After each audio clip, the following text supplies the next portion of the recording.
Bismillahirrahmanirrahim. Assalamualaikum warahmatullahi wabarakatuh. Innal hamdalillah nahmaduhu wa nasta'inuhu wa nastaghfiruh wa na'udzu billahi min shururi anfusina wa sayyiati a'malina. May yahdihillahu fala mudilla lahu wa may yudlil fala hadiya lahu. Ashhadu an la ilaha illallah wahdahu la syarika lahu wa ashhadu anna Muhammadan 'abduhu wa rasuluhu la nabiyya wa la rasula ba'da, amma ba'd. Allahumma 'allimna ma yanfa'una wanfa'na bima 'allamtana wa zidna 'ilman ya rabbal alamin. Alhamdulillah, jamaah sekalian yang dimuliakan oleh Allah Subhanahu wa taala, kita selalu dan senantiasa memanjatkan puja dan puji syukur kehadirat Allah Jalla wa Ala atas segala atau atas seluruh nikmat dan karunia dan rahmat yang Allah Subhanahu wa taala berikan kepada kita, yang mana nikmat dan rahmat tersebut tidak terhitung dan tidak terhingga sama sekali. Saking banyaknya nikmat dan rahmat Allah Subhanahu wa taala yang Allah Subhanahu wa taala berikan kepada kita semua. Baik, jamaah sekalian, ikhwan dan akhwat rahimani wa rahimakumullah. Pada pertemuan yang sebelumnya kita telah membahas atau kita telah sampai pada apa yang disampaikan atau apa yang ditulis oleh Syekh Muhammad At-Tamimi rahimahullahu taala, yaitu wa anwa'ul ibadati allati amara Allah biha. Beliau rahimahullahu taala membawakan macam-macam atau jenis-jenis ibadah yang Allah Subhanahu wa taala perintahkan kepada kita untuk melaksanakannya. Kemudian disebutkan oleh beliau rahimahullah mithlul Islam, seperti atau contohnya Islam atau iman atau ihsan, semuanya termasuk ibadah kepada Allah Subhanahu wa taala. Al-Islam, apa artinya Islam, ikhwan? Berserah diri kepada Allah Subhanahu wa taala. Iman, yaitu beriman kepada rukun-rukun iman yang 6. Kemudian ihsan, yaitu beribadah kepada Allah Subhanahu wa taala seakan-akan kita melihat Allah Subhanahu wa taala. Kemudian menjadikan kita khusyuk di dalam ibadah kepada Allah Jalla wa Ala. Wa minhu ad-du'a, termasuk di antara ibadah adalah doa. Kemudian rasa takut dan seterusnya. Kemudian beliau rahimahullah ta'ala membawakan satu dalil, ayat dari Al-Quranul Karim, yaitu firman Allah Subhanahu wa ta'ala, wa annal masajida lillahi fala tad'u ma'allahi ahada. Sesungguhnya ketahuilah bahwa masjid-masjid itu milik Allah Subhanahu wa ta'ala. Tata cara ibadah, ibadah menghadap siapa, ibadah untuk siapa, semuanya untuk Allah Subhanahu wa taala dan kepada Allah Jalla wa Ala. Tidak kepada yang lain atau tidak untuk yang lain. Wa annal masajida lillah fala tad'u ma'allahi ahada. Karena masjid-masjid itu milik Allah Subhanahu wa taala. Karena ibadah hak prerogatif Allah Subhanahu wa taala, fala tad'u ma'allahi ahada. Maka jangan sekali-kali kalian menyeru beribadah kepada selain Allah Jalla wa Ala. Dalil ini, ikhwan sekalian yang dimuliakan oleh Allah Subhanahu wa taala, dalil ini, ayat ini yang Allah Subhanahu wa taala sebutkan di dalam Al-Qur'anul Karim di dalam surat Al-Jin ayat ke-18. Dalil ini mencakup dari seluruh macam ibadah yang telah disebutkan oleh Syekh Muhammad At-Tamimi rahimahullahu taala atau Syekh Muhammad bin Abdul Wahhab At-Tamimi rahimahullahu taala. Beliau menjelaskan, menyebutkan macam-macam atau jenis-jenis ibadah yang apabila ditujukan kepada selain Allah, maka termasuk perbuatan syirik. Apa dalilnya? Dalilnya adalah firman Allah yang tadi kita bacakan. Wa annal masajida lillah fala tad'u ma'allahi ahada. Satu dalil, satu ayat mencakup seluruh macam ibadah. Apabila ditujukan kepada selain Allah, maka termasuk perbuatan syirik. Taib, kemudian Syekh Muhammad At-Tamimi rahimahullah ta'ala setelahnya memperinci setiap macam ibadah, dibawakan dalil, menyebutkan, contohnya adalah doa. Kemudian beliau menyebutkan dalil tentang doa, bahwasannya doa itu haknya Allah Subhanahu wa taala, maka kita tidak boleh, dilarang di dalam Islam untuk berdoa kepada selain Allah Subhanahu wa taala. Baik, kita baca. Qala rahimahullah, faman sarafa minha syai'an li ghairillahi fahuwa musyrikun kafir. Barang siapa yang memalingkan salah satu dari macam-macam ibadah yang telah kami sebutkan, yang telah disebutkan oleh Al-Imam rahimahullahu ta'ala, barang siapa yang memalingkannya kepada selain Allah, fahuwa musyrikun kafir. Maka dia termasuk orang-orang yang berbuat syirik kepada Allah subhanahu wa ta'ala. Apa dalilnya? Bahwasannya orang yang memalingkan macam ibadah atau ibadah kepada selain Allah subhanahu wa ta'ala, fahuwa musyrik. Ya, maka dia termasuk orang-orang yang musyrik, ya, yang melakukan kesyirikan kepada Allah subhanahu wa ta'ala. Wa dalilu qawluhu ta'ala, dalilnya adalah, ya, dalil barang siapa yang memalingkan ibadah kepada selain Allah, maka dia orang musyrik. Dalilnya adalah wa man yad'u ma'allahi ilahan akhar la burhana lahu bihi fa innama hisabuhu 'inda rabbih innahu la yuflihu al-kafirun. Innahu la yuflihu al-kafirun. Allah Subhanahu wa taala berfirman, wa man yad'u ma'allah. Ikhwan, perhatikan ikhwan, perhatikan. Syirik itu bukan hanya saja seorang sujud atau rukuk kepada selain Allah. Selama ini yang difahami oleh orang-orang awam, apa artinya musyrik? Apa artinya syirik? Tatkala seorang beribadah kepada selain Allah. Kalau kita tanya lagi, apa yang kau maksud tentang definisimu itu? Orang beribadah kepada selain Allah. Maka ia akan menjawab apa? Orang yang ruku atau sujud kepada selain Allah subhanahu wa ta'ala. Tidak ada rincian dari mereka sama sekali. Tidak ada rincian. Kemudian apabila kita tanya, tayyib ya akhi, wahai saudaraku, apabila orang meminta kepada selain Allah, atau orang meminta kepada Allah juga meminta kepada selain Allah, apakah termasuk orang yang syirik? Apakah termasuk orang yang musyrik? Maka tidak demikian yang difahami oleh kebanyakan kaum muslimin. Tayyib. Dalilnya, dalil orang yang berdoa kepada Allah dan kepada selain Allah. Ana ulangi nih kawan. Dalilnya orang yang berdoa kepada Allah akan tetapi juga meminta kepada selain Allah. Di ayat ini kalau antum ada bukunya perhatikan. Kalau ada bukunya perhatikan. Allah mengatakan wa may yad'u ma'allahi ilahan akhar. Barang siapa yang meminta berdoa bersamaan dengan Allah itu Tuhan yang lain. Allah menyebutnya apa tuh? Tuhan. Berarti kalau orang meminta kepada selain Allah, yang mana permintaan itu tidak ada yang mampu kecuali Allah subhanahu wa ta'ala, maka yang diminta telah dijadikan oleh orang yang meminta adalah Tuhan. Bisa dipahami insyaallah ya. Allah mengatakan di sini ilahan akhar. Orang yang meminta bersamaan dengan Allah, Tuhan yang lain. Berarti apabila ada orang yang meminta kepada selain Allah, maka ia telah menjadikan orang yang diminta ini adalah seorang atau sosok Tuhan. Difahami nih ikhwan ya? Bisa paham insyaallah ya? Allah mengatakan wa may yad'u ma'allahi ilahan akhar. Allah tidak mengatakan apa? Yang meminta kepada selain Allah saja, tidak. Dan barang siapa yang meminta kepada selain Allah saja, tidak. Allah tidak mengatakan demikian. Allah mengatakan apa? Barang siapa yang meminta kepada Allah, kemudian juga meminta kepada selain Allah. La burhana lahu bihi. La burhana lahu bihi. Tidak ada hujjah. Tidak ada dalil atas kebenaran apa yang dilakukan oleh orang tersebut. Atau tidak ada hujjah atau dalil atas kebenaran Tuhan tersebut yang diminta selain daripada Allah subhanahu wa ta'ala. La burhana lahu bihi. Tidak ada kebenaran padanya. Fa innama hisabuhu 'inda rabbih. Fa innama hisabuhu 'inda rabbih. Innahu la yuflihul kafirun. Dia akan dihisab oleh Allah subhanahu wa ta'ala.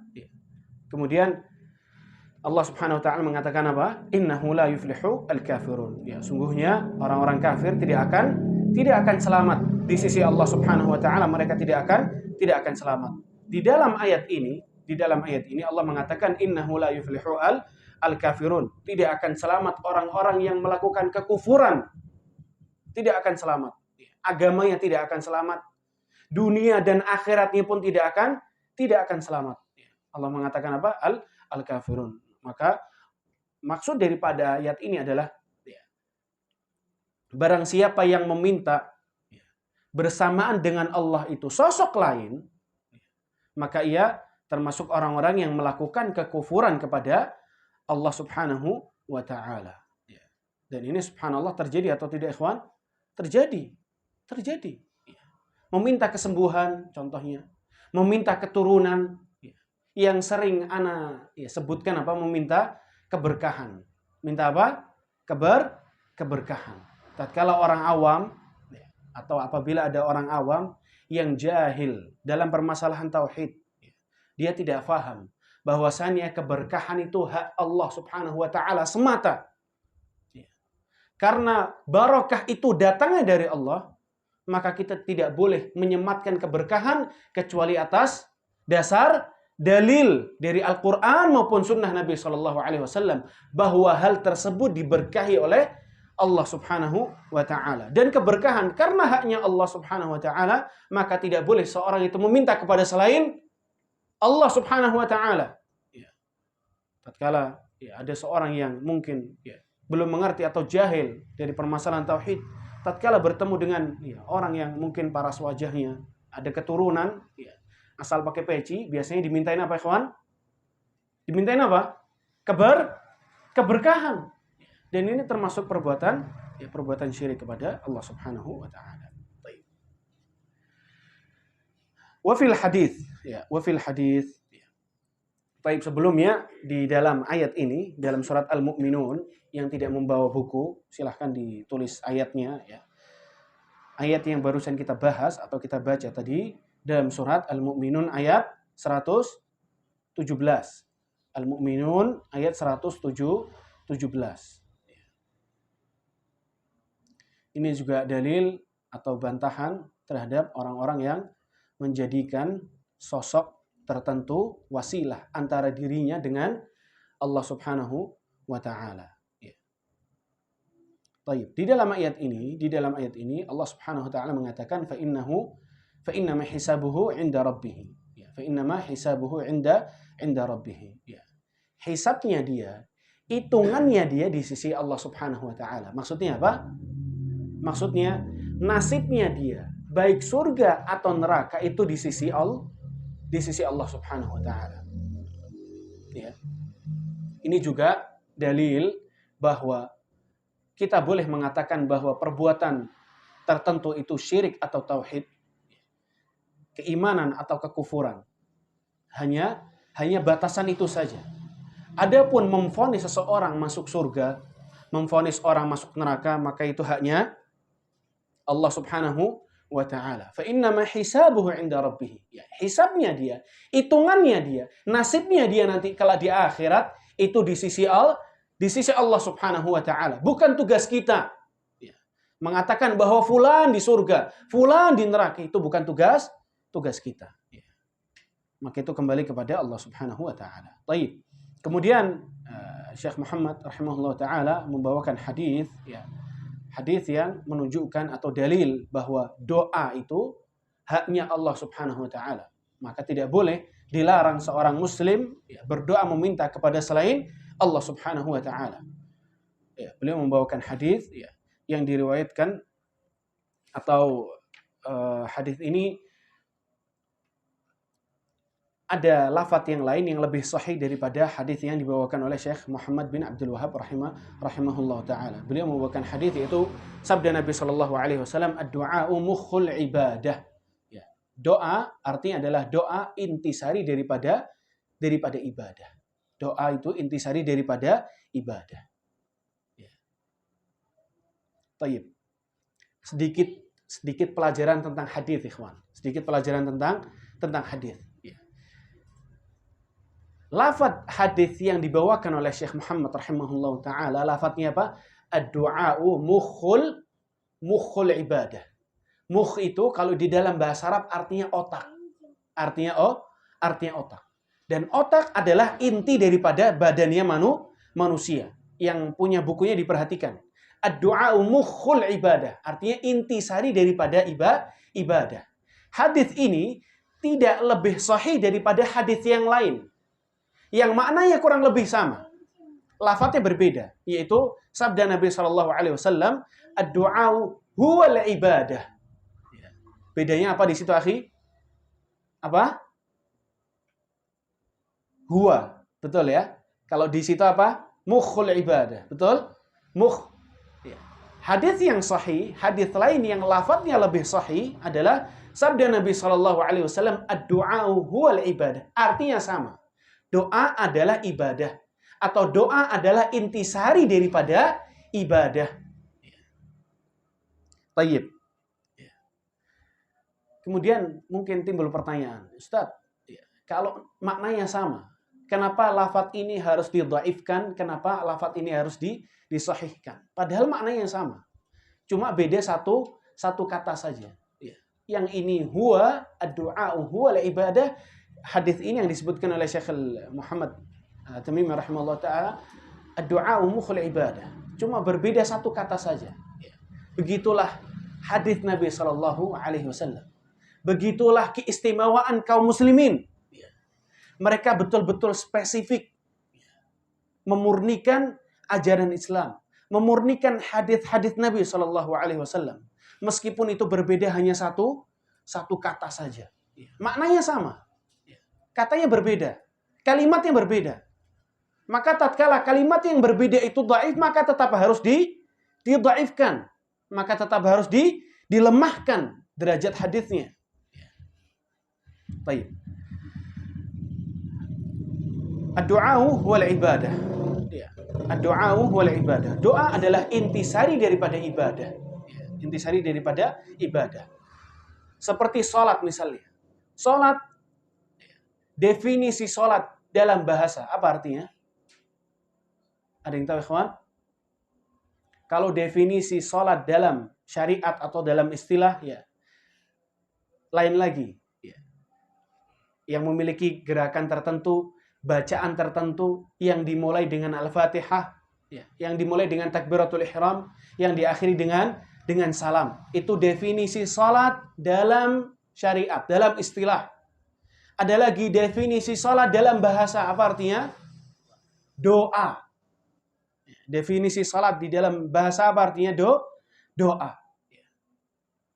Baik. Sama halnya dengan tatkala seorang membahas tentang salawat kepada Nabi sallallahu alaihi wasallam, yaitu firman Allah Subhanahu wa taala, "Innallaha wa malaikatahu yusholluna 'alan nabi, ya ayyuhalladzina amanu shallu 'alaihi wa sallimu taslima." Atau hadis Rasulullah SAW yang bersabda, "Man shalla 'alayya wahidatan sallallahu 'alaihi biha 'ashra." Orang yang bersalawat kepada Rasul alaihi salatu wasallam, maka ia akan disalawati oleh malaikat. Apa artinya salawat di sini? Didoakan oleh malaikat. Didoakan oleh malaikat agar Allah Subhanahu wa taala mengampuni hamba yang bersalawat kepada Nabi sallallahu alaihi wasallam. Baik, agak sedikit meluas tapi enggak masalah. Baik. Kemudian dalil yang lain yang menunjukkan bahwa doa adalah ibadah. Ana ulangi, dalil yang lain yang menunjukkan bahwa doa adalah ibadah. Maka barang siapa yang memalingkan ibadah doa itu kepada selain Allah, maka ia telah melakukan kesyirikan kepada Allah Subhanahu wa taala. Dalilnya adalah firman Allah Subhanahu wa taala, "Wa qala rabbukum ud'uuni astajib lakum. Innal ladzina yastakbiruna 'an ibadati sayadkhuluna jahannama dakhirin." Wa qala rabbukum ud'uuni astajib lakum. Dan Tuhan kalian mengatakan, dan Tuhan kalian berfirman, ud'uuni, mintalah kalian kepadaku, berdoalah kalian hanya kepadaku, astajib lakum, maka aku akan mengabulkan kepada kalian, maka aku akan mengabulkan doa-doanya kalian. Innal ladzina yastakbiruna an ibadati. Sesungguhnya orang-orang yang takabur, orang-orang yang sombong daripada beribadah kepadaku, sayadkhuluna jahannama dakhirin, maka mereka akan masuk ke dalam nerakanya Allah Subhanahu wa taala. Baik.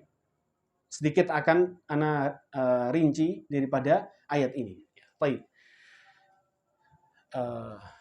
Kita sampaikan tadi bahwa doa adalah ibadah. Apa dalilnya? Salah satu dalil yang menunjukkan bahwasannya doa adalah ibadah, firman Allah Subhanahu wa taala yang mengatakan, "Wa qala rabbukum ud'uni astajib lakum."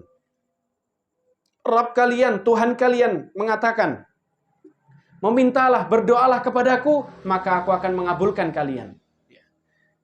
Allah mengatakan apa? Mintalah kepadaku. Allah di sini tidak mengatakan apa? Beribadahlah kepadaku. Perhatikan ikhwan. Ayat ini ayat yang sangat agung sekali. Sangat agung sekali. Yang menunjukkan dalil bahwasannya doa adalah ibadah. Doa adalah ibadah. Allah mengatakan, berdoalah kepadaku, maka aku akan mengabulkan kalian. Kemudian Allah mengatakan, sesungguhnya ketahuilah, barang siapa yang sombong, tidak beribadah kepadaku, di sini baru Allah mengatakan apa? Sombong tidak beribadah kepadaku. Padahal konteks ayat awalnya apa? Berdoa kepadaku. Ya, ada ini ya, papan tulis ya, biar lebih jelas. Agak sulitnya.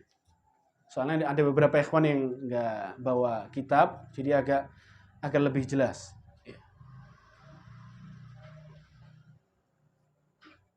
Baik. Yang tidak bawa kitab boleh ditulis ayatnya, surat Ghafir ayat ke-60. Surat Ghafir ayat 60. Ini satu makna yang tersirat di dalam ayat ini. Satu makna yang tersirat di dalam ayat ini. Surat Ghafir ayat 60. Atau yang bawa HP boleh dibuka HP-nya. Kalau ada aplikasi Al-Quran, Android, nggak masalah.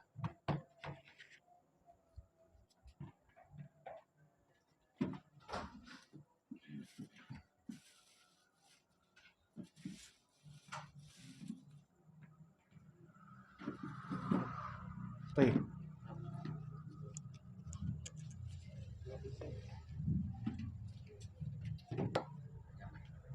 Oh, nggak nyampe.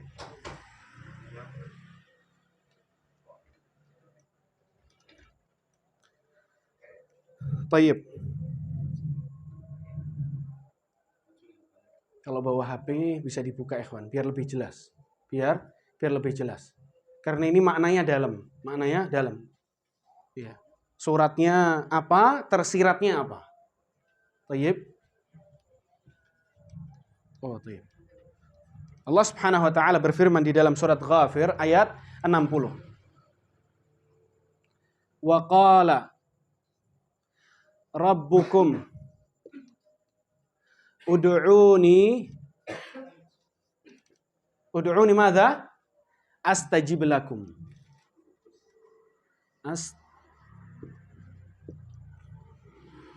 Astajib lakum. Innal ladzina yastakbiruna an ibadati sayadkhuluna jahannam dakhirin. Itu satu ayat. Akan tetapi agar lebih mudah untuk difahami, kita bagi ayat tersebut menjadi dua bagian. Satu bagian Allah mengatakan apa? Ud'uni. Yang artinya apa? Berdoalah, memintalah kepadaku. Satu bagian. Baik. Ya. Bagian yang kedua, Allah mengatakan apa? Innal ladzina yastakbiruna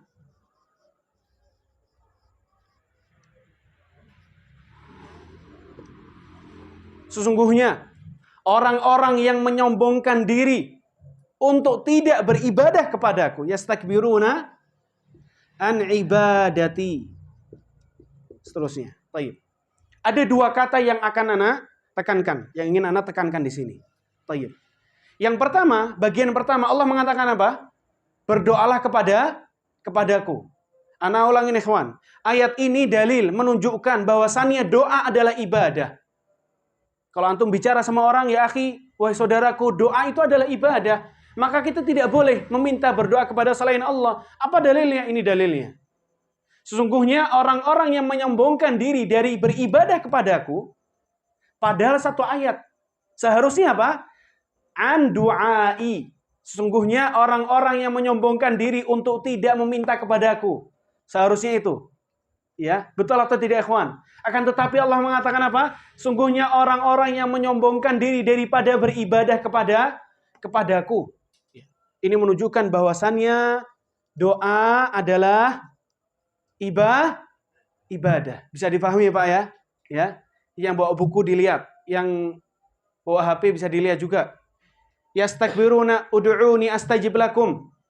Berdoalah kepadaku maka aku akan mengabulkan kalian. Sungguhnya orang-orang yang menyombongkan diri dari beribadah kepadaku. Padahal satu ayat bukan dua ayat. Ini menunjukkan bahwasannya doa adalah ibadah. Baik. Ya, menyombongkan di sini maksudnya adalah memalingkan ibadah kepada selain Allah Subhanahu wa taala. Baik. Dan ayat ini termasuk peringatan ya. Peringatan ya, bahwasanya orang-orang yang meminta kepada selain Allah Subhanahu wa taala, Allah ancam di sini. Sayadkhuluna jahannama dakhirin. Ya. Mereka akan memasuki nerakanya Allah Subhanahu wa taala yang sangat dalam. Yang sangat dalam. Ya. Kalau dalam itu biasanya ke bawah ya Pak ya. Betul ya? Ya. Kalau surga itu tingkatannya ke atas. Neraka juga punya tingkatan, akan tapi tingkatannya ke bawah. Ya. Ke bawah. Sayadkhuluna jahannama dakhirin. Ya. Dia akan memasuki nerakanya Allah yang sangat dalam. Ya. Sedikit faedah, kedalaman neraka itu disebutkan dalam hadis ya. Seperti seorang yang melemparkan batu kemudian sampai ke dasarnya itu berapa tahun? 70 tahun. Subhanallahil azim. Subhanallahil azim. Baik. Kita baca sedikit syarah dari Syekh Saleh Al-Syekh ya, rahimahullahu taala. Baik. Ya. Baik, beliau mengatakan ya, hadhihi silatun lima sabab. Yang dibawakan oleh Syekh Muhammad bin Abdul Wahhab rahimahullah ta'ala ya, menyambung atau tersambung dari apa yang telah beliau sampaikan sebelumnya. Beliau sebelumnya telah menyampaikan bahwasannya macam-macam ibadah yang beliau sampaikan apabila dipalingkan, ditujukan kepada selain Allah, maka termasuk perbuatan syirik. Kemudian beliau membawakan satu ayat, wa annal masajida lillah fala tad'u ma'allahi ahada.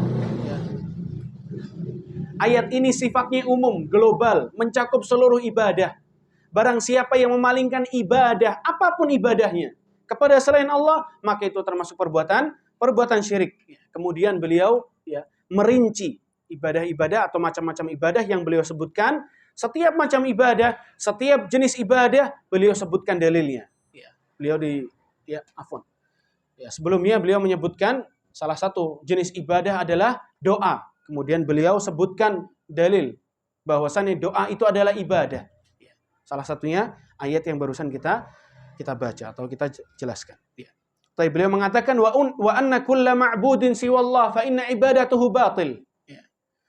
Ketahuilah bahwasannya segala sesuatu yang disembah selain Allah Subhanahu wa taala, maka cara ibadahnya adalah batil, tidak benar. Wa annaha bil batili. Maka bahwasannya ibadahnya, melaksanakan ibadahnya itu sebuah kebatilan, sebuah kezaliman. Mengapa disebut kezaliman, ikhwan? Orang beribadah kepada selain Allah disebut zalim. Kenapa? Apa definisi zalim?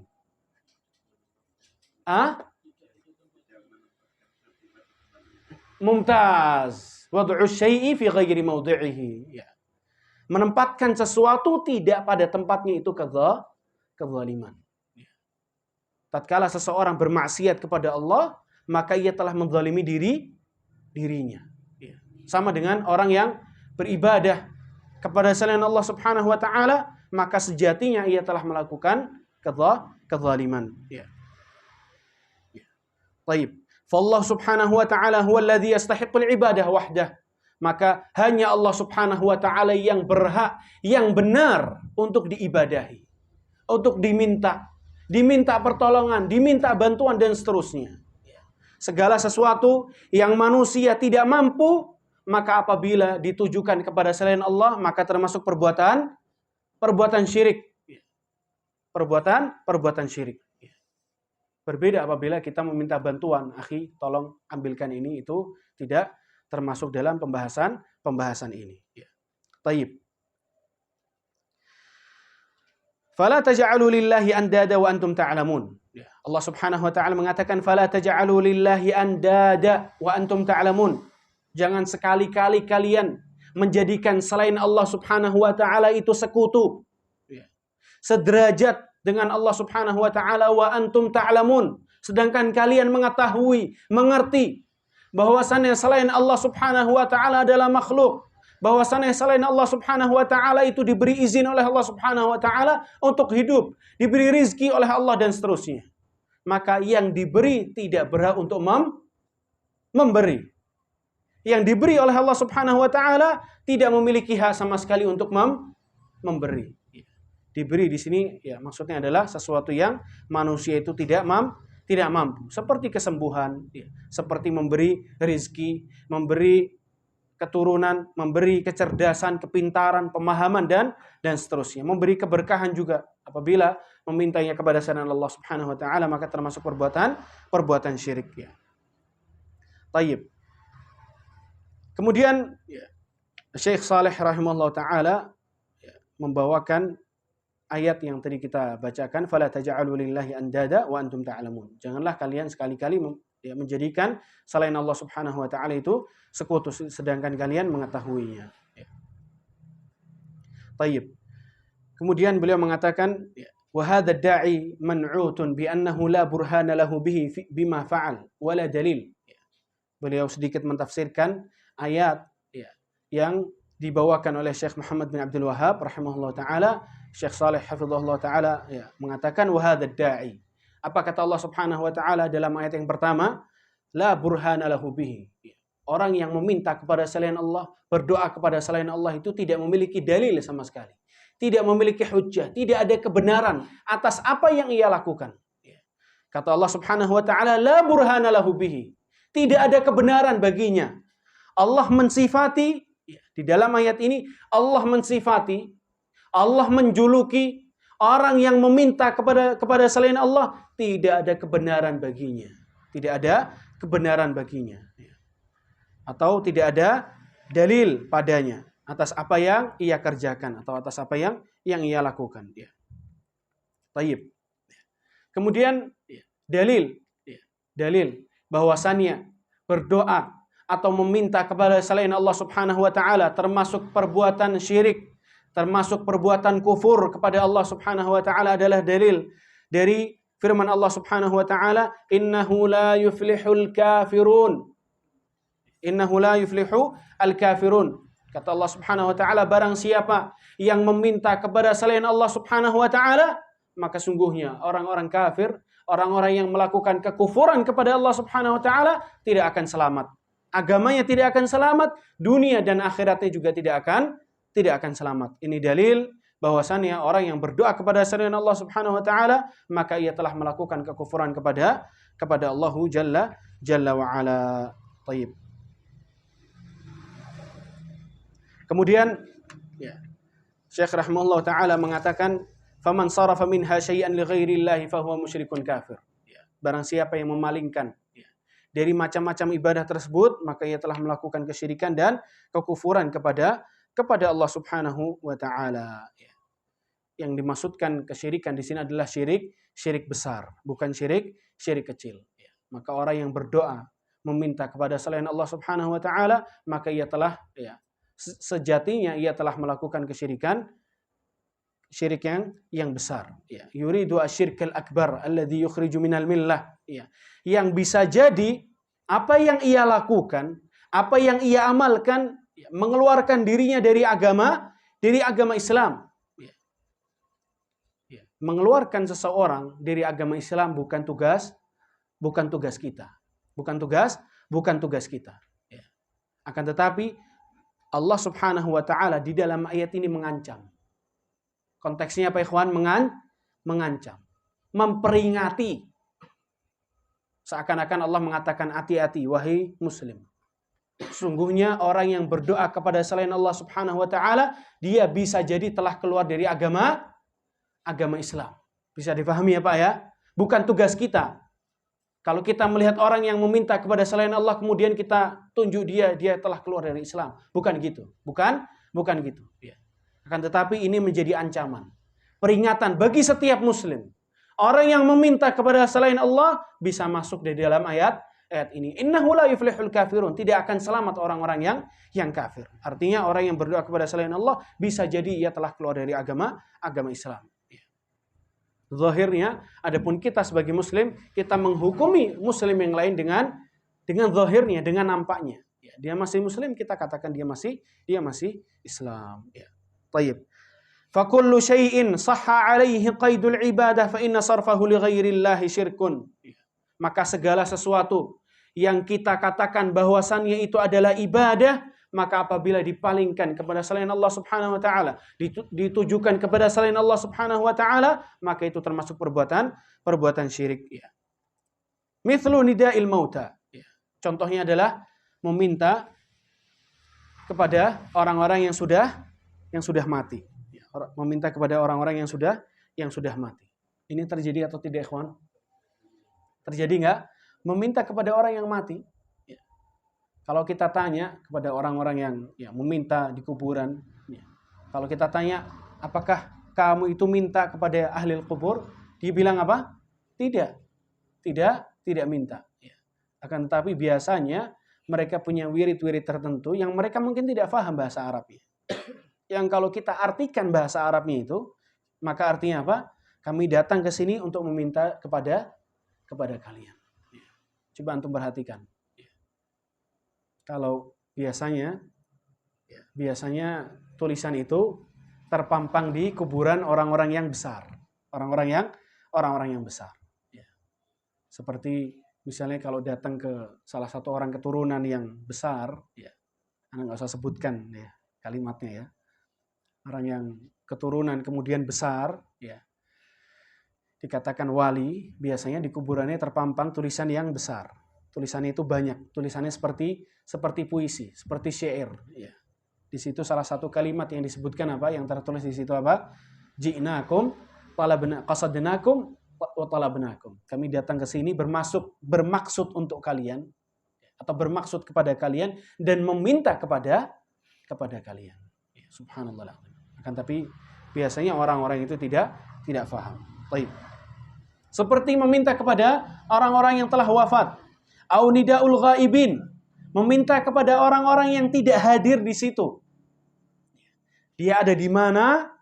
Akan tetapi karena dia meyakini bahwa si fulan adalah wali Allah di kota tertentu, maka dia minta kepada si wali Allah ini, yang disebut waliullah. Dan ini terjadi juga, seperti orang yang ada di kota A, ya. Kemudian orang alim ini ada di kota B. Kemudian si fulan ini yang ada di kota A ini, ya, sedang mengalami satu musibah. Ya. Kemudian ia memanggil orang yang alim ini di kota B, ya, meminta kepadanya. Ya. Dan ini termasuk perbuatan syirik. Ya. Atau kemudian Syekh Saleh di sini ya memberikan contoh yang lain adalah awid dzabhu li ghairillah, awid dzabhi li ghairillah, atau menyembelih ya, kepada selain Allah Subhanahu wa taala, awin nadhri li ghairillah, atau bernazar kepada selain Allah Subhanahu wa taala, awil istighatsah bil amwat. Ikhwan, apa perbedaan antara isti'anah dengan istighatsah? Isti'anah itu hanya meminta pertolongan. Meminta pertolongan itu isti'anah. Coba bisa ditulis. Isti'anah, meminta pertolongan. Iyyaka na'budu wa iyyaka nasta'in. Meminta pertolongan itu isti'anah. Tapi kalau istighatsah,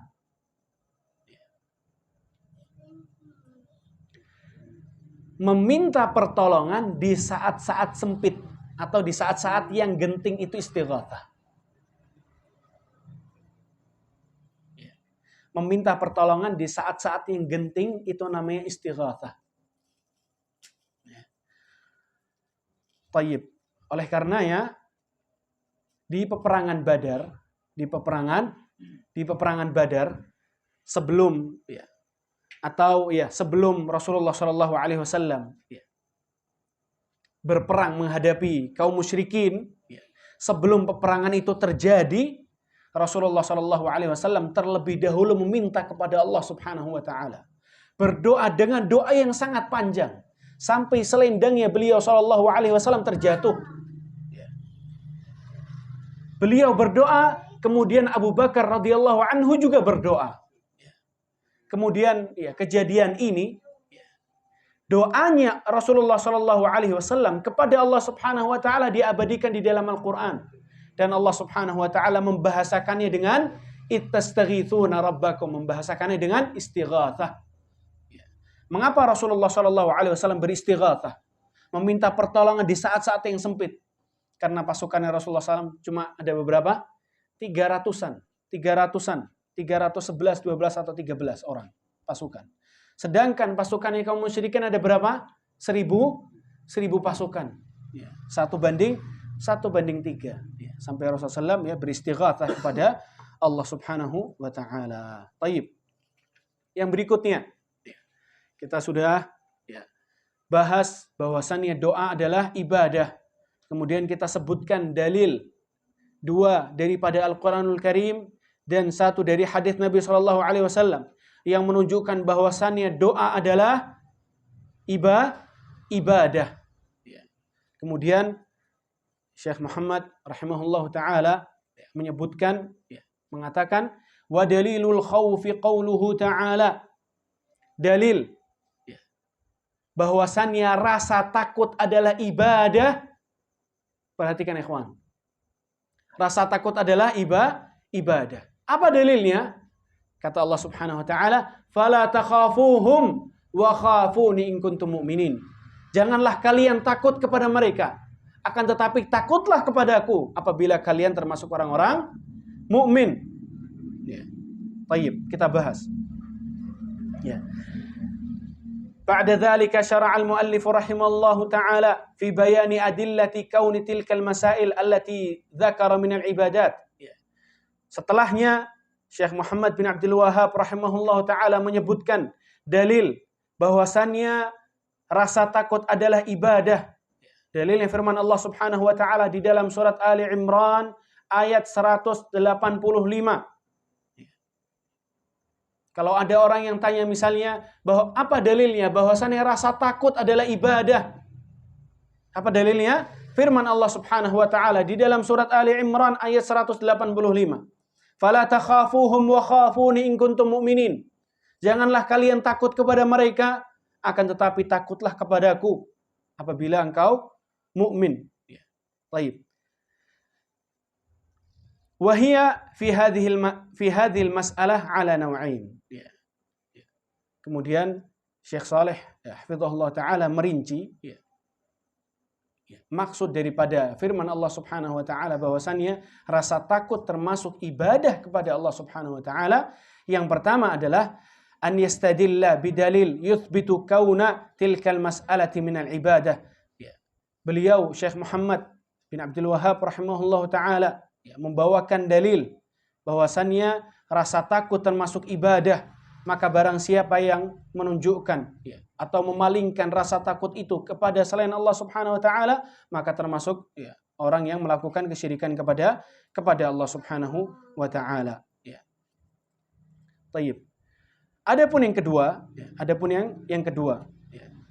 fa idza istaqama ad-dalil wal istidlal ala anna hadhihi al-mas'alah min al-ibadah istadlalta bil adillati al-'amah ala anna man sarafa syai'an min al-ibadah li ghairillah fa huwa musyrik. Barang siapa yang membawakan dalil ini, dalil bahwasannya rasa takut tidak boleh dipalingkan kepada selain Allah Subhanahu wa taala. Kemudian cara pendalilannya benar. Maka masalah atau pembahasan rasa takut apabila dipalingkan kepada selain Allah Subhanahu wa taala termasuk perbuatan syirik, maka dalilnya telah benar. Dalilnya telah benar. Maksudnya adalah barang siapa yang memalingkan satu ibadah ini kepada selain Allah, maka ia telah terjerumus ke dalam perbuatan syirik. Tayyib. Kemudian Syekh Saleh, hafizahullah taala, membawakan satu kisah, satu kisah. Yang kisah ini terjadi di salah satu kota di negeri Mesir, di negeri Mesir. Bagaimana sebagian kaum muslimin itu mereka memiliki rasa takut kepada wali-wali Allah Subhanahu wa taala, yang mereka katakan bahwa mereka adalah walinya Allah Subhanahu wa taala. Beliau menyebutkan satu kisah yang sangat menarik sekali, ikhwan. Beliau menceritakan bahwasannya ada salah seorang penuntut ilmu yang ingin naik taksi dari tempatnya dia menuju tempat tertentu. Sebelum dia naik taksi, didatangi oleh anak kecil. Kemudian anak kecil ini bilang apa? Anak kecil ini bilang, aku meminta kepadamu. Kalau bahasa kita ngemis ya, afwan, meminta. Aku meminta kepadamu.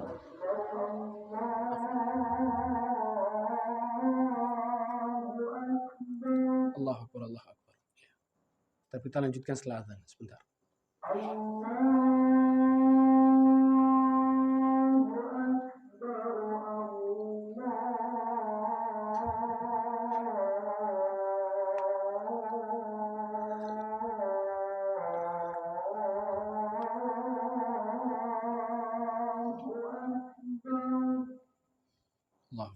Kita lanjutkan.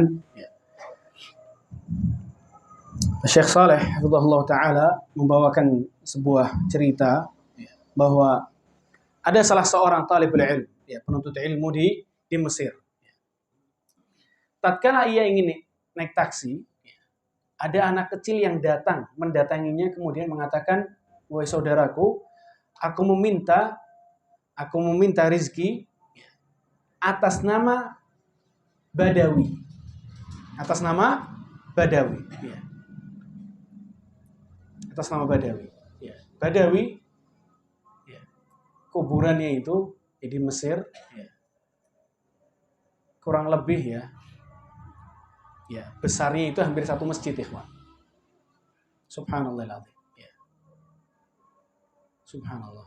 Saking diagungkan itu sampai Sayyid Al-Badawi, disebutnya Sayyid Al-Badawi. Itu disematkan kepadanya atau diberikan kepadanya sifat-sifat yang ada pada Allah Subhanahu wa taala. Yang memberi rezeki, yang membuka pintu surga, pintu neraka, yang memasukkan orang ke dalam surga dan neraka, dan begitu seterusnya. Saking mereka mengagungkan orang saleh ini. Padahal kalau kita pelajari dengan benar, disebutkan bahwa Sayyid Al-Badawi ini la yarka' lillahi raka'ah wa la yasjudu lillahi sajdah. Disebutkan bahwa Sayyid Al-Badawi ini tidak pernah rukuk kepada Allah Subhanahu wa taala. Tidak pernah sujud kepada Allah Subhanahu wa taala. Dan disebutkan bahwa Sayyid Al-Badawi ini akalnya hilang. Artinya bukan orang yang waras. Dan begitulah orang-orang sufi. Begitulah orang-orang sufi. Kalau bahasa kita tidak waras, kalau bahasa mereka majdzub. Paham insyaallah ya? Baik. Anak kecil ini mengatakan, aku meminta kepadamu atas nama Badawi. Kemudian sebelumnya si penuntut ilmu ini sudah memberinya dia uang, sudah dikasih uang. Kemudian anak kecil ini bilang, sungguhnya Badawi akan memberikan rizki kepadamu berlipat ganda. Kata si penuntut ilmu ini, siapa Badawi? Sampai ia memberi rizki kepadaku. Kata si anak kecil ini, sungguhnya Badawi adalah sayyid. Dia di sisi Allah Subhanahu wa taala sangat mulia, dan begitu seterusnya. Karena si penuntut ilmu ini orang yang faham tentang tauhid, dia marah. Dia marah kemudian diambil apa yang telah ia beri, Diambil kemudian dia bilang, sungguhnya kamu telah melakukan kesyirikan kepada Allah Subhanahu wa taala. Kemudian anak kecil ini marah dan mengatakan, sungguhnya wahai saudaraku, sebentar lagi kamu akan diberi musibah yang besar oleh Badawi. Subhanallahil azim. Ya. Kemudian naiklah dia taksi. Ya. Karena si sopir taksi ini dengar percakapan antara penuntut ilmu tadi dengan anak kecil. Ya. Sepanjang jalan supir taksi ini mengatakan apa? Ustur, ustur, ustur. Ya. Tutuplah, tutuplah, tutuplah. Maksudnya apa? Kata si penuntut ilmu tadi, apa yang kau katakan wahai? Apa maksudmu wahai supir taksi? Kata supir taksi, sungguhnya kamu telah melakukan hal yang besar wahai saudaraku. Kamu telah kurang ajar, kalau bahasa kita kamu telah kurang ajar sama Sayyid Al-Badawi. Aku takut kalau perjalanan kita dari sini sampai tujuan akan diberi musibah oleh Badawi. Apapun musibahnya. Tabrakankah atau yang lainnya. Kata si penuntut ilmu tadi, wallahi, demi Allah, sungguhnya yang mengatur alam semesta ini, yang mengatur kebaikan dan keburukan hanya Allah Subhanahu wa taala semata. Ya. Subhanallah, ya, dari kotanya dia sampai kota tujuan itu 100 kilo. Selama 100 kilo, supir taksi itu hanya mengatakan apa? Ustur, ustur, ustur. Antum tahu sitar ya? Sitar itu apa? Penutup. Artinya tutup masalah ini wahai Badawi. Tutup, sudah selesai Badawi. Jangan kasih kita musibah. Begitulah orang-orang kaum muslimin. Sebagian kaum muslimin, rasa takut mereka sangat luar biasa kepada orang-orang saleh, kepada orang-orang yang mereka anggap bahwa itu adalah waliullah. Dan rasa takut ini juga ada pada orang-orang musyrikin. Orang-orang musyrikin mereka juga punya rasa takut yang luar biasa kepada Tuhan-Tuhan mereka. Mereka takut apabila diberi sakit. Mereka takut apabila tidak dikasih rezeki oleh Tuhan-Tuhan mereka.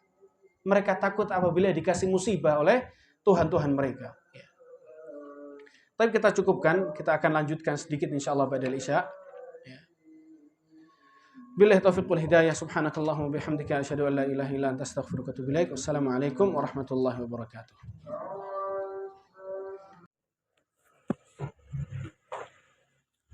Bismillahirrahmanirrahim. Alhamdulillahirabbil alamin. Wassalatu wassalamu ala asyrafil anbiya'i wal mursalin nabiyina Muhammadin wa ala alihi washabbihi wa ala nahjihi ila yaumil din. Baik, jemaah sekalian rahimani wa rahimakumullah. Kita akan lanjutkan bahasan kita masih pada bab al-khauf, yaitu rasa takut. Rasa takut. Baik. Rasa takut terbagi beberapa bagian. Terbagi menjadi 3 bagian. Rasa takut itu terbagi menjadi tiga bagian. Yang pertama, rasa takut yang dibolehkan. Rasa takut yang dibolehkan. Rasa takut yang menjadi naluri atau tabiatnya manusia. Itu rasa takut yang dibolehkan, yang tidak masalah. Yang apabila manusia itu takut terhadap sesuatu, maka itu tidak menjadi masalah, tidak masuk di dalam pembahasan agama. Contohnya adalah takut kepada api. Karena kita tahu sifatnya api membakar. Kita takut kepada singa. Kita takut kepada hewan-hewan yang buas. Itu menjadi naluri dan tabiatnya kita. Kita tahu bahwa mereka adalah hewan-hewan yang akan membahayakan kita. Maka rasa takut ini tidak masuk ke dalam pembahasan agama.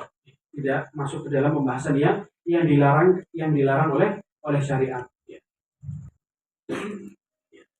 Baik. Ana ulangi ikhwan sekalian.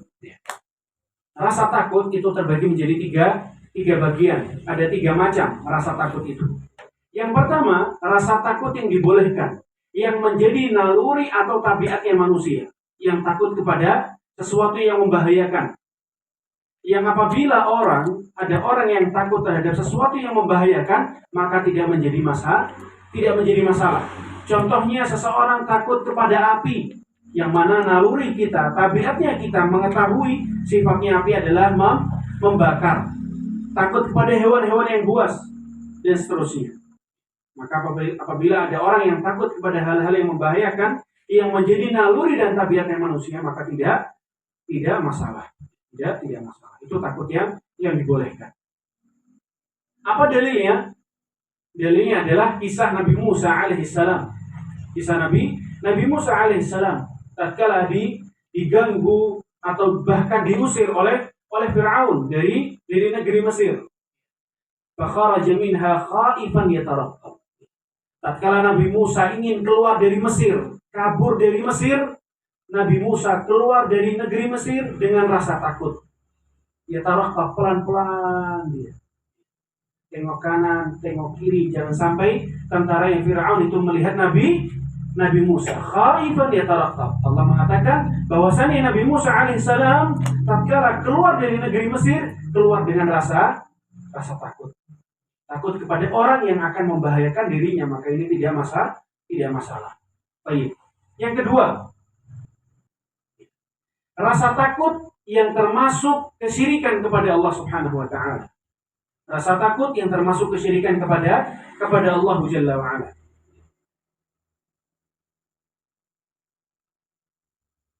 Yaitu rasa takut kepada sesuatu dengan rasa pengagungan dan merendahkan diri kepada sosok tersebut.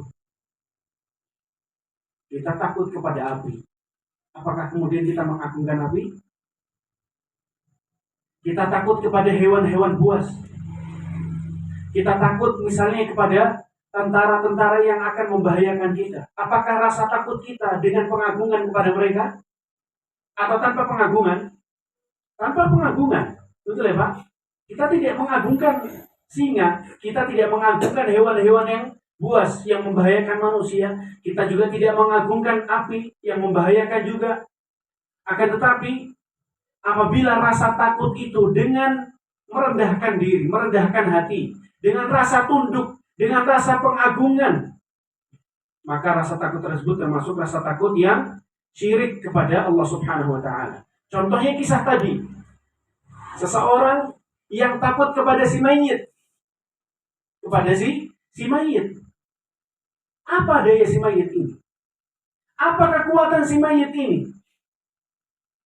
Sampai si anak kecil tadi, atau sampai si supir taksi tadi takut apabila si Sayyid Badawi akan memberikan musibah, menurunkan musibah atau cobaan atau ujian. Tidak akan memberi rizki, akan memberikan penyakit, dan seterusnya. Ini termasuk rasa takut yang syirik, yang syirik. Kalau di kita biasanya apa ya Pak? Orang-orang awam lewat kuburan terus bilang apa?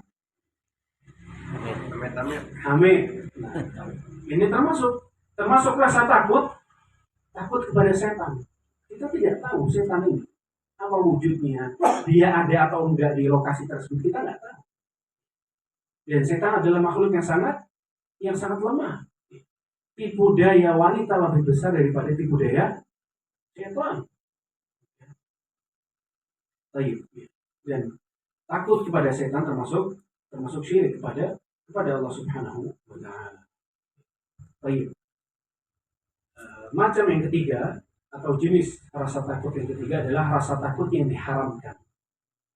Rasa takut yang diharamkan. Tidak sampai pada derajat syirik. Paham ya Mas ya? Adapun rasa takut yang syirik maka diharamkan. Akan tetapi ada rasa takut yang haram, akan tetapi tidak sampai ke derajat syirik. Contohnya adalah seseorang yang takut ke masjid, takut sholat di masjid karena bukan karena corona. Enggak. Ya. Baik. Takut beribadah karena khawatir akan diganggu oleh seseorang. Ini juga diharamkan di dalam Islam. Takut amar ma'ruf nahi mungkar. Takut akan diolok-olok. Takut akan dicela, diejek, dan seterusnya. Ini rasa takut yang diharamkan oleh oleh Islam.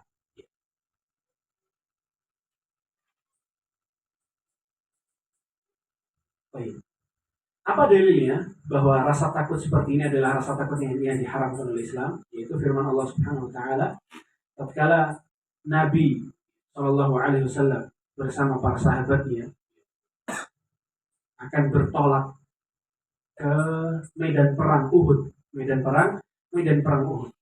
Tatkala ingin bertolak atau menuju padang Uhud itu, orang-orang munafikin berkata kepada Nabi dan kepada para sahabat Nabi Shallallahu Alaihi Wasallam radhiyallahu anhu, mengatakan kepada mereka, sesungguhnya kaum musyrikin ini pasukannya banyak dan kalian akan dikalahkan oleh pasukan kaum musyrikin. Maka rasa takut tersebut dihilangkan oleh Nabi Shallallahu Alaihi Wasallam, karena Nabi Shallallahu Alaihi Wasallam akan melakukan ibadah yang sangat besar, yang sangat agung, yaitu jihad di jalan Allah Subhanahu wa taala. Alladzina qala lahumun nasu inna nasa qad jama'u lakum fakhshawhum. Itu orang-orang munafikin yang berkata kepada Nabi dan kepada sahabat radhiyallahu anhum ajma'in, mengatakan kepada mereka, sungguhnya manusia, maksudnya adalah orang-orang musyrikin, telah mengumpulkan pasukan mereka dan betapa banyaknya pasukan mereka. Fakhshawhum. Orang-orang munafikin mengatakan kepada Nabi dan para sahabat, fakhshawhum, maka takutlah kalian kepada orang-orang musyrikin yang pasukannya banyak, yang perlengkapan perangnya sangat lengkap, persenjataannya sangat lengkap sekali. Fakhshawhum, maka takutlah kalian kepada mereka. Fazadahum imana. Subhanallah. Tidak malah takut, melainkan apa? Iman mereka makin tambah. Fazadahum imana wa qalu hasbunallahu wa ni'mal wakil. Cukup bagi kami Allah Subhanahu wa taala yang akan menolong kami. Baik. Kemudian dalil yang lain, yaitu kisah Nabi Ibrahim alaihissalatu wassalam yang juga diabadikan oleh Allah Subhanahu wa taala dalam Al-Qur'an. Yaitu Nabi Ibrahim, kaumnya Nabi Ibrahim pernah mengatakan kepada Nabi Ibrahim. Nabi Ibrahim mengatakan apa? Sungguhnya Tuhan-Tuhan kalian ini Tuhan-Tuhan yang tersesat. Tuhan-Tuhan kalian ini tidak benar. Kemudian kaumnya Nabi Ibrahim mengatakan kepada Nabi Ibrahim, wahai Ibrahim, tidakkah engkau takut kepada mereka bahwa mereka akan memberikan kepadamu musibah, menurunkan kepadamu ujian, cobaan dan seterusnya? Kata Nabi Ibrahim, wa kaifa akhafu ma asyraktum. Bagaimana mungkin aku takut kepada apa yang kalian sembah, yang mana mereka ini hamba-hamba yang Allah Subhanahu wa taala. Wa la takhafuna annakum asyraktum billah. Sedangkan kalian tidak takut kepada Allah Subhanahu wa taala. Kalian menyekutukan Allah, berbuat syirik kepada Allah Subhanahu wa taala, kalian tidak takut. Bagaimana mungkin aku takut kepada Tuhan-Tuhan kalian? Kata Nabi Ibrahim alaihissalatu wassalam. Malam yunazzil alaikum bihi sultan. Yang mana Tuhan-Tuhan kalian atau ibadahnya kalian kepada mereka tidak ada kebenarannya sama sekali. Tidak ada kebenarannya sama sekali. Fa'ayyul fariqaini haqqu bil amni in kuntum ta'lamun. Siapakah di antara kita yang lebih pantas mendapatkan keamanan, rasa tenang, rasa nyaman, tentram? In kuntum ta'lamun. Apabila kalian termasuk orang-orang yang mengetahui. Maksudnya Nabi Ibrahim alaihissalatu wassalam, aku tidak akan takut kepada Tuhan-Tuhan kalian. Tuhan-Tuhan kalian ini dipahat oleh tukang patung. Ini bikinan manusia. Bagaimana mungkin aku takut kepada Tuhan-Tuhan kalian? Sedangkan kalian tidak takut kepada Allah Subhanahu wa taala yang menciptakan kalian, yang memberi rizki kepada kalian dan seterusnya. Baik, ikhwan sekalian yang dimuliakan oleh Allah Subhanahu wa taala. Baik. Dalil bahwa termasuk dari macam rasa takut adalah rasa takut yang diharamkan adalah firman Allah Subhanahu wa taala, "Innama dzalikum asy-syaitanu yukhawifu awliya'ah fala takhafuhum wa khafuni in kuntum mu'minin." Di dalam surat Ali Imran, ayat 175. Innama dzalikum asy-syaitanu yukhawifu awliya'ah fala takhafuhum wa khafuni in kuntum mu'minin. Dan begitulah setan itu menakut-nakuti orang-orang saleh. Dan begitulah setan itu menakut-nakuti kaum muslimin Innama dzalikum syaitanu yukhawifu awliya'ah. Termasuk rasa takut yang diharamkan oleh Islam adalah rasa takut bagaimana masa depannya kita. Seseorang yang takut masa depannya bagaimana itu termasuk masa depan yang dilarang oleh Islam.